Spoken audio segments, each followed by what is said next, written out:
ഞാൻ ഷഫീഖ് അമീർ, zoom pocket friendly കൈമനത്തെ ഫ്ലോറിൽ നിന്ന് സംസാരിക്കുന്നു. നമ്മൾ ഒരുപാട് ദിവസമായി വീഡിയോസൊക്കെ ഇട്ടിട്ട്. സംഭവം ചെറിയ പെരുന്നാളുമായി ബന്ധപ്പെട്ട അതിൻ്റെ പർച്ചേസിലായിരുന്നു. പർച്ചേസ് എല്ലാം കഴിഞ്ഞു, എല്ലാ പ്രോഡക്റ്റുകളും എല്ലാ കളക്ഷനും എത്തിയിട്ടുണ്ട്. അപ്പോൾ നമുക്ക് ഇന്ന് മുതൽ വീഡിയോസ് പുതിയത് കണ്ടു തുടങ്ങാം.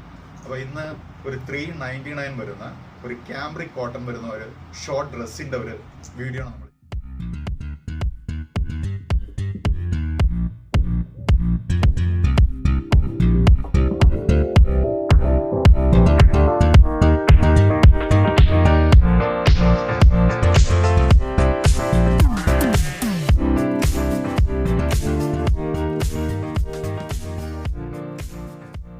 കളേഴ്സ് ബ്ലൂ, മെറ്റൽ ബ്ലാക്ക് വരുന്ന ഗ്രേ, പിങ്ക് 399 ആണ്. അപ്പോൾ പിന്നെ പെരുന്നാൾ പർച്ചേസിന് വേണ്ടിയിട്ട് നിങ്ങൾ ഡിലേ ആക്കിയൊന്നും വേണ്ട കേട്ടോ. കാര്യം നമ്മുടെ സൂമിൽ എല്ലാ കളക്ഷനും എത്തിയിട്ടുണ്ട്, എല്ലാ സ്റ്റൈലും എത്തിയിട്ടുണ്ട്. ഇതിൻ്റെ സൈസ് വന്നിട്ട് സ്മോൾ മുതൽ എക്സൽ വരെ വരുന്നുണ്ട്. അപ്പോൾ പർച്ചേസിനായിട്ട് സൂമിലേക്ക് വരിക.